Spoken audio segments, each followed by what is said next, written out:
the Vice President. Ang sinasabi po ng Presidente ngayon ay managot ang dapat managot, as you said. I think we can safely say na ito po ay departure from his statement during the first impeachment complaint na sinabi niya hindi ito makakatulong sa ordinaryong Pilipino. Yan po ang posisyon na dati and he expressed opposition to the impeachment process. But it went on anyway dahil nga po proseso daw yon. What changed, ma'am, between the first impeachment complaint and the possible refiling of that same complaint?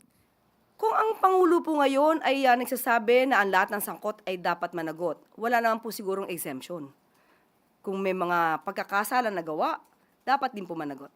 Lahat dapat managot. Pero nung una po kasi sinasabi niya, hindi yan makakatulong sa ordinaryong Pilipino. Hindi pa siguro nakikita kung gaano kalawak ang maaaring naging issue noon. Salamat.